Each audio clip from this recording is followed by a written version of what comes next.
I wanted to share the latest way that I've been building cards in Figma as part of my really fast workflow. And I've made a video like this in the past that was like longer. It was showing exactly how I did things. The purpose of this video is a little bit more to show I built like a one-off Figma plugin that saves me a crazy amount of time. It is really like just for me right now. And so like if I were to release it to the public, I would need to make some substantial improvements to it. And it's because it's like a little bit finicky, but like I don't mind it being finicky because it's just for me. But I wanted to put this out there just to see if there is an appetite for people to use this and for me to basically open source this. So I'm going to share, I'll share a way to reach out to me basically.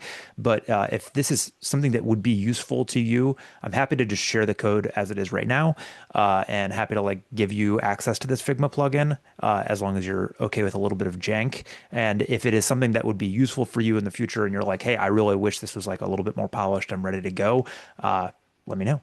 So here is the quick demo of how it works. So the problem I'm solving is I have a game that is has a lot of cards in it, and a lot of them are interconnected. I won't go all the way deep into this, but just to show like the basic structure of this game is that like there's a bunch of locations. There's like dozens and dozens of locations, and each one of them has like like a different cost, and each of them might produce something, and each of them is can might be unlocked by another location, and then each of these locations also there's a whole bunch of relics. There's like over 100 relics in the game, and each location unlocks some relics or could unlock things like golem cards, which are these other cards in the game. So the point is, I won't go all the way into the details of this, but it's like there's a lot of cards in the game.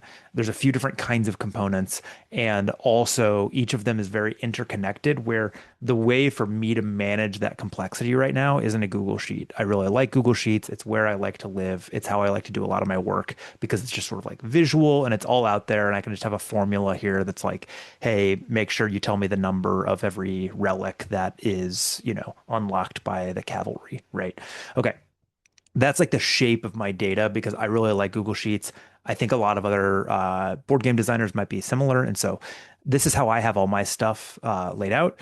And then over in Figma, which is also there, there's a free tier that you can use that's very easy. I have basically these components here, which are, these, each of these components has basically detailed like fields that you can use. So like these map onto the fields that I was just showing in the other place. So like, if it has all of these have like a number, and this number shows right here, but you can do like hashtag number, and you can have hashtag produces emoji, which is like a concept that I need to capture here, and like the name and the lore and whatever. And there's things that only conditionally render. So like if it has a cost, it's going to show this, but if there's no cost on it, it won't show that, right? So we build these components for the fronts and the backs of these things. And then I have relics, which are smaller. And then I have these golem cards, which are like landscape instead of portrait. So what I've done, I'll just show it in action instead of talking about it in great detail. I made this one plugin called Card Sync. And it allows you to basically define the fronts and backs of the different cards that you want to build. And they just need to map cleanly onto the names of these tabs in Google Sheets. And we say sync and build. And what it's going to do is it's going to intelligently go through here and skip everything that doesn't have a name. And so it doesn't make a bunch of empty cards for empty rows in the Google Sheet. And it's going to generate all of them down here first. And once it is finished generating all of them, I have also instructed it to go ahead and put them into 8.5 by 11 PDFs, right? And so it goes through here, and once it finishes syncing, it's going to actually create a bunch of pages that all line up exactly the way that I want them to line up for my print. So this is part of the other complex problem I needed to solve, is that I like to print things out physically as quickly as possible, because I think that's a really, really helpful way to get to a prototype as quickly as possible. And so I have a printer sitting here with just like a bunch of card stock in it, and I just like to print out my game quickly so that I can like test it out, feel it out for myself.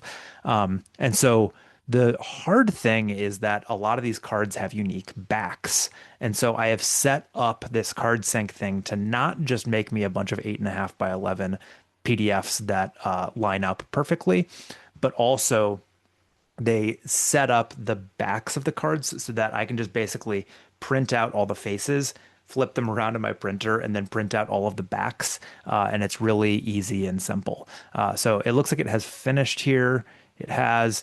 And so what this produced is these are all of my relics. And you can see like, some of these squares are like conditionally rendered. They're not rendered automatically. It's only like if text is there. This text is too long. I need to fix that. That's a problem for me. And then like these are the corresponding backs of all of those cards. And so then I have over here all of my locations. And then over here, I have all of my Golem cards.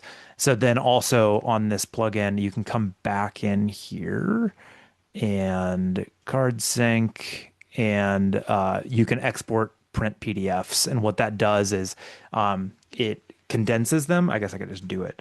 It condenses them into like each card type is like in one PDF. So like these one, two, three, four, five, six.